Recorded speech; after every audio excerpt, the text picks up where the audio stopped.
My name is Alistair Finch, and I live a simple life. A bookshop in London, my haven, dusty tomes, the smell of aging paper, my comfort. Never expected to be thrust onto an intergalactic stage, never expected to be considered beautiful. It began with a pulsing light, a low hum vibrating through the floorboards. Right there in the middle of the travel section, a shimmering portal tore open. I should have been terrified, should have run, but something held me rooted to the spot. 10 figures emerged, each more extraordinary than the last. Shimmering scales, feathered wings, skin like liquid moonlight. They were like nothing I had ever seen.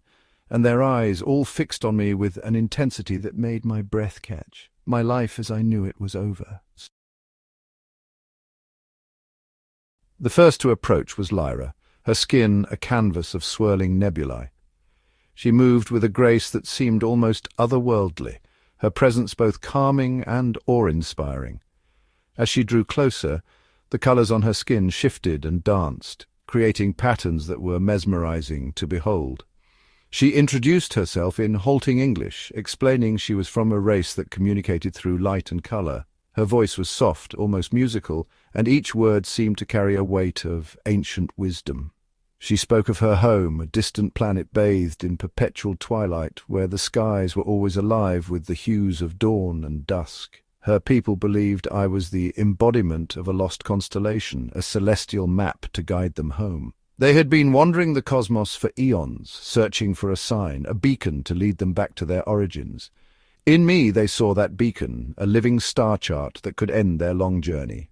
Next came Zal, a creature of pure energy, crackling with power. His form was constantly shifting, a dazzling display of electric arcs and glowing plasma. He radiated an intensity that was both intimidating and fascinating, a living embodiment of raw, untamed power. Her species, the Kelna, were a warrior race who valued strength above all else. They lived by a code of honor and combat, believing that true strength could only be proven through battle. Zal spoke of epic wars and legendary heroes, of a culture where every individual was trained to be a warrior from birth. They saw in me a calm, unwavering spirit, a strength that came from within, and they craved to understand it. To them, my inner peace was a mystery, a form of strength that was foreign yet deeply intriguing. They sought to learn from me, to understand how such tranquility could exist in a universe so often defined by conflict. Each visitor, from the ethereal Xandarian with her gossamer wings who floated like a delicate dream, to the stoic, stone-like Grak, had their reasons for seeking me out. The Xandarians were beings of light and air, their wings shimmering with an iridescent glow, while the Grak were solid and unyielding, their bodies as tough as the rocks they resembled. Each saw something in me, a reflection of their own desires, their own cultural values. The Xandarians admired my creativity and imagination, seeing in me a kindred spirit who could soar on the wings of dreams. The Grak, on the other hand, respected my resilience and steadfastness, qualities they held in the highest regard. Each saw something in me, a reflection of their own desires, their own cultural values. They projected their hopes and dreams onto me, seeing in my human form the embodiment of their deepest aspirations. To them I was a mirror, reflecting back the best parts of themselves. I was an enigma, a blank canvas onto which they projected their hopes and dreams. In my presence they found a sense of purpose, a connection to something greater than themselves, and in turn I found a new understanding of my own place in the universe, a realization that we are all, in some way, searching for our own stars to guide us home. The sylph-like Zephyra from a planet where touch was paramount saw in me a tenderness, a gentleness that her people had lost. Her world, a place of ethereal beauty and delicate connections, had grown cold and distant over the centuries. The simple act of a gentle touch, a kind word, had become a rarity. In me she found a bridge to a forgotten past, a way to reconnect with the warmth and intimacy that once defined her people. The insectoid mantis queen, ruler of a hive mind, saw in my individuality a key to understanding her own complex society. Her existence was one of constant connection, a web of thoughts and emotions shared with her hive. Yet in that unity she yearned for the singularity of self, the ability to think and feel as an individual. My presence offered her a glimpse into a world where one could be both part of a whole and uniquely oneself. Then there was Anya, a shapeshifter who could take on any form. Her people, the Mimara, valued adaptability, and in me they saw a reflection of their own ever-changing nature. Anya's world was one of constant flux, where identity was fluid and ever-changing. My steadfastness, my unchanging form, was a novelty, a curiosity that intrigued her. She saw in me a mirror of her own people's adaptability, yet also a contrast that made her question the nature of identity itself. For the aquatic satyr, I was a source of fascination, a creature from a world they could only dream of inhabiting. Their underwater realm was one of beauty and mystery, but the world above the waves was an enigma. My stories of air and land, of skies and sunlight, were tales of wonder that captivated their imaginations. They saw in me a link to a world they could never fully experience, a living embodiment of their dreams and desires. My world of air and sunlight was the stuff of legends, and they yearned to experience it through me. The warmth of the sun, the feel of the breeze, the scent of flowers, these were sensations they could only imagine. Through my eyes they sought to live vicariously, to taste the forbidden fruit of a world so different from their own.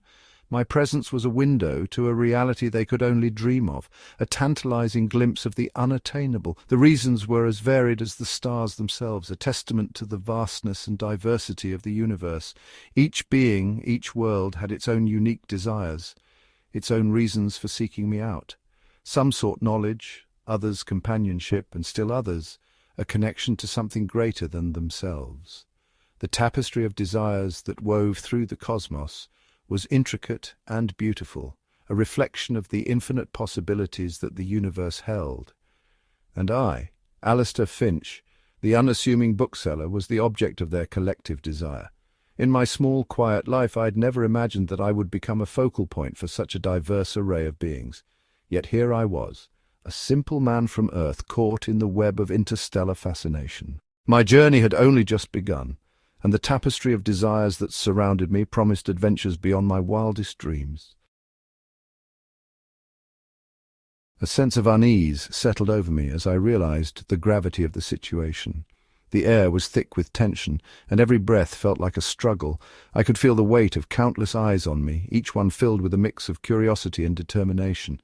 It was as if the entire universe had conspired to place me at the center of this bizarre spectacle. These beings, powerful and alluring, saw me as a prize to be won. Their eyes, some glowing with an otherworldly light, others dark and inscrutable, bore into me. I could sense their desires, their ambitions, and their willingness to do whatever it took to claim me. It was both flattering and terrifying. Lyra, ever the peacemaker, proposed a tournament. Her voice, calm and soothing, cut through the tension like a knife. She spoke of honor, of tradition, and of the importance of resolving conflicts without bloodshed. Her words were a balm to the frayed nerves of those around her. Each contestant would compete in a series of challenges, each more daunting than the last. The arena, a marvel of futuristic design, was filled with obstacles and trials that tested not just physical prowess, but also intellect and spirit, each designed to test different aspects of what they found appealing in me. Strength, intelligence, compassion, and even creativity were all put to the test. It was a comprehensive evaluation, one that left no stone unturned. The rules were simple: no violence towards each other and no sabotage. It was a contest of merit, not of brute force. The emphasis was on fairness and respect, values that Lyra held dear, and I would be the sole judge. The responsibility weighed heavily on me. I had to remain impartial, to see through the facades and discern the true nature of each contestant. It was a daunting task, one that required both wisdom and empathy. The winner would have the honor, their words, not mine, of taking me back to their world. It was a prize that many coveted, and the stakes were incredibly high. The thought of leaving everything I knew behind was both thrilling and terrifying. Zal, her voice crackling with energy, was the first to agree. Her enthusiasm was infectious, and it wasn't long before others followed suit. She was a force of nature, her presence commanding attention and respect. Soon a chorus of assent echoed around me, each voice laced with anticipation. The atmosphere shifted from one of tension to one of excitement. The contestants were eager to prove themselves, to show that they were worthy of the prize, each voice laced with anticipation. The energy in the room was palpable, a mix of hope, determination, and a touch of fear. It was a heady cocktail of emotions that left me feeling both exhilarated and apprehensive. I felt a chill run down my spine. This was no dream, this was real. The gravity of the situation hit me like a tidal wave, and I realized that my life was about to change in ways I couldn't even begin to imagine, and I was the unwilling prize in a cosmic game of love and conquest, a game where the stakes were my future, my freedom, and perhaps even my heart. The realization was both sobering and terrifying, and I knew that whatever happened next, I would never be the same. Section 5. Trials of Beauty and Bravery. The first trial was a display of artistry. I painted the sky with vibrant nebulae. I wove a tapestry of wind and light. And I, the shapeshifter, took on your form, mimicking your every gesture with uncanny accuracy. Next came tests of strength and skill. I wrestled a meteor shower to the ground, harnessing its energy to create a dazzling light show. My exoskeleton gleaming, I demonstrated my strategic prowess in a holographic war game. Each challenge was more astonishing than the last, a breathtaking spectacle of alien abilities, yet, as I watched them push themselves to their limits, a sense of unease grew within me. These beings were not competing for my love, but for their own desires, their own interpretations of who they thought I was. Section 6. The Weight of Victory. Days turned into weeks, each trial more elaborate than the last. I watched as they poured their hearts and souls into winning me, their desire palpable, their efforts both awe-inspiring and heartbreaking. Then came the final challenge, a test of empathy. Each contestant was tasked with understanding my world, my life, my dreams. They delved into my books, explored my city, and interacted with the people I cared about. Lyra, disguised as a human, spent hours in my bookshop, her fingers trailing over the spines of my favorite novels. Zal, her energy dimmed to a soft glow, volunteered at a local homeless shelter, her compassion surprising even me. For the first time, I saw a flicker of something genuine in their eyes, a glimmer of understanding that went beyond their initial fascination. Section 7. A choice, not a prize. The day of the final judgment arrived, and the air crackled with anticipation. The 10 alien females stood before me, their faces etched with a mixture of hope and anxiety. I looked at each of them, my heart heavy. I had grown to respect them, to appreciate their unique beauty and extraordinary abilities. But I did not love them. How could I, when they barely knew me? Taking a deep breath, I spoke, my voice echoing in the sudden silence. I thank you all for your efforts, for sharing your worlds and your hearts with me, but I cannot be the prize in this tournament. I am not an object to be won. Section 8. The Heart's True Desire. A wave of shock rippled through the assembled aliens. Lyra, ever perceptive, was the first to recover. Alistair, she said, her voice soft but firm. We understand. We were so focused on what we wanted, on what we thought you represented, that we failed to see you as an individual with your own desires. One by one the others nodded in agreement, their initial disappointment giving way to understanding. They had come seeking a prize, a solution to their own longing, but they had discovered something far more valuable, the importance of respecting another being's autonomy. And as for me, I realized that my heart's desire lay not in the vastness of space, but in the familiar comfort of my little bookshop, surrounded by the stories that had always brought me solace. Section 9. Reflections in the Cosmos. The portal shimmered once more, and one by one the alien females bid me farewell. Lyra lingered, a sad smile gracing her lips. Thank you, Alistair, she whispered, for showing us that true beauty lies not in possessing something, but in appreciating it for what it is. And then she was gone, leaving me standing alone in the stillness of my shop. The experience had changed me, broadened my horizons, and challenged my perceptions of reality. The universe, I realized, was a vast and wondrous place filled with infinite possibilities.